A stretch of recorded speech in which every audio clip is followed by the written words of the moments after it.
I think there's a update there a little bit on how our code department's faring, but give a little bit of hint out there.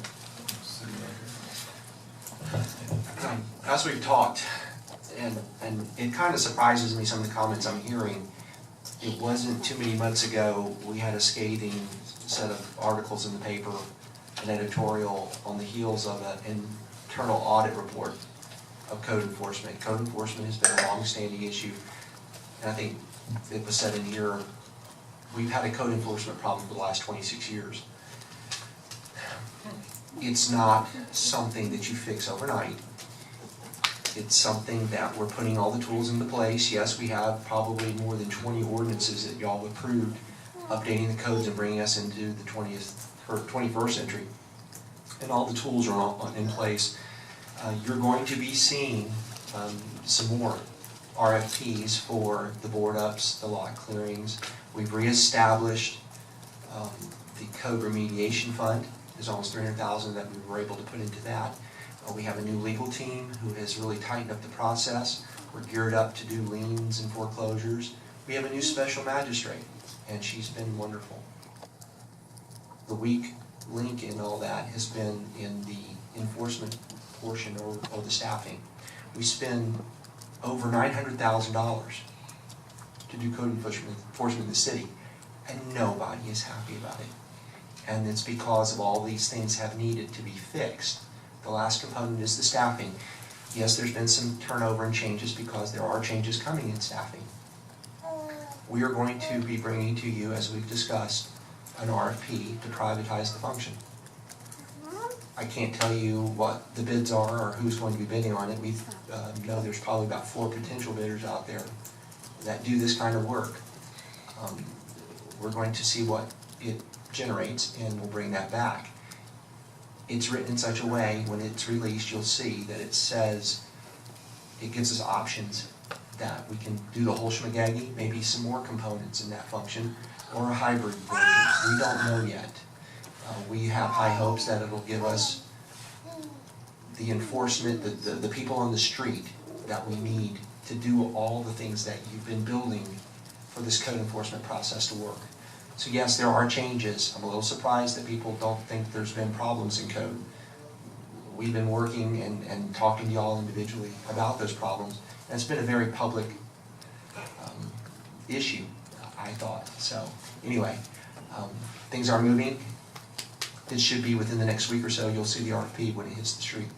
And we have high hopes for code enforcement going into this next fall and into the future. Vice Mayor? I'm sure Commissioner Zuri's got some other comments, but before we get off the subject of code, first, what does schmaggy mean? Schmagaggy? Schmaggy, yeah. I think it's Yiddish. Okay.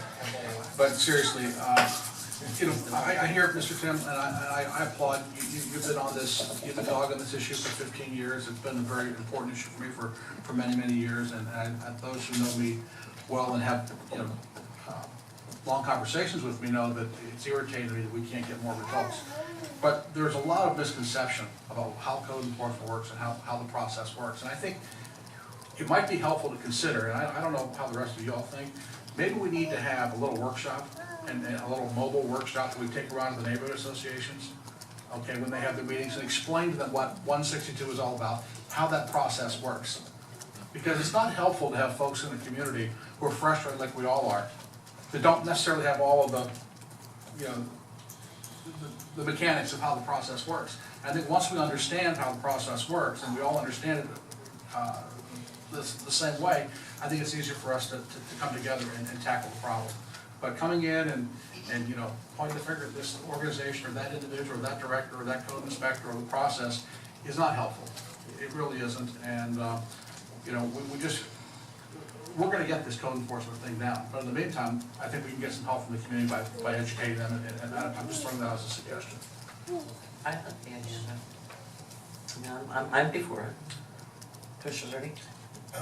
Thank you. Yeah, I think you're right on the right track because, well, I'm sure we all get comments back in one way or the other. It's a phone call or it's an email, and expectations are something's happening at this house and it needs to be boarded up, and we think we can make something happen in a short order of time.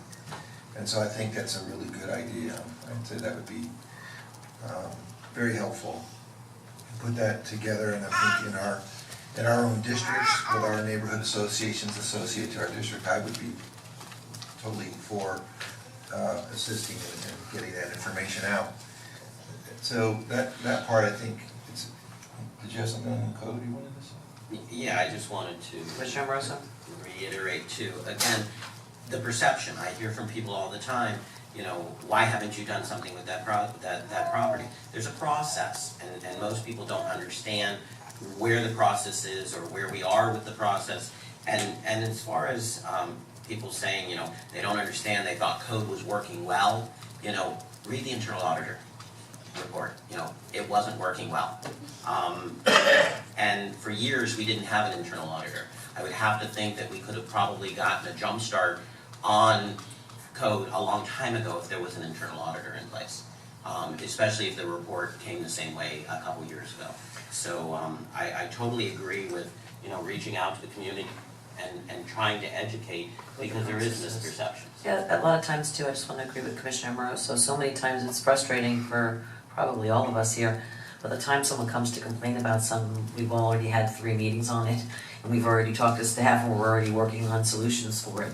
And often it seems like we're responding to that complaint right then and there, when in fact we're pretty well aware of it. You know, we've done a pretty good job in the last year to really assess the problems that we have. Nobody's sweeping anything under the rug, and nobody's, you know, we're looking at all of our problems right now, being brutally honest about it, because you can't get better until you're honest about it. So, you know, I just want you to know that we're all on the same team here, and we're all fighting for the same things. The stuff that we're putting in place doesn't move fast. I think workshops would be a great idea, so people understand the process, how long it takes, what you have to do, and so they know that, you know, I wish there was a mayor's magic wand that poof, I could fix everything. You don't like that? Okay, poof. It just, boy, oh boy, having been my first foray into politics, I didn't realize exactly how long some things take. And it's been a learning lesson in 2 years, that's for sure. But no, it's being worked on, and I know that's not always the answer you want to hear. But Commissioner Zerdy, did you have something else? Just, I agree with Ms. Sharp that, and I said this even for our neighborhood associations that are out there, they gather those folks that are very active and willing to get out onto the street, get out into our neighborhoods, and they definitely are making a bridge. And I've said that with 100%, that we are making up for some of the shortcomings we have. And if we can't say we get more money from our ad valorem taxes or things right now, they're giving of themselves, they're giving of their own time, they're getting out there, they're participating. I see it, I'm out there with them too, and it's very much appreciated. We do appreciate it, and I think we could probably have something here. If I can just add to that, we've actually, in creating, which y'all created the Volunteers in Public Service program that Selena coordinates, there's a lot of people that are in that, including the high school kids and all the people who serve on the boards. There is an event that we're scheduling in February, Valentine's Day, to give them that opportunity to express our appreciation for all the people who volunteer on the boards, as well as all the volunteers. We're logging those hours and we're quantifying them, and we're going to show in a dollar amount the contribution of those folks to the city. So that is a program, if you're not aware, and we encourage people, if you are interested in volunteering with the city and have some time, we'd love to have you. Well, I just think too, though, there's a lot of volunteers that aren't getting hours for certain programs or school, and they're just showing up in places of need to do a lot of work. And I've run into a lot of those people. In fact, a young man approached me recently and said it would be nice to be, and I felt so badly that he hadn't been given the kudos that he needs or deserves, because he has been spending a lot of time in the community and just shows up and spends money out of his own pocket and buys things for the groups and the things that he volunteers for.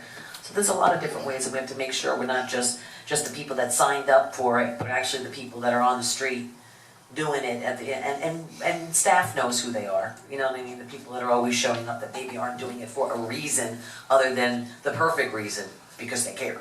And they're not doing it for, they're just kind of showing up at events and helping out. So we want to make sure that everyone is recognized. I think that we cannot do it without volunteers, especially in these last few years. And we have to give them the recognition that is due, because everyone deserves Commissioner Amoroso? I just wanted to comment on that also, because a couple years ago, when I was president of Mango Groves Neighborhood Association, the neighborhood associations got together and came to this board and said, you know, let us help.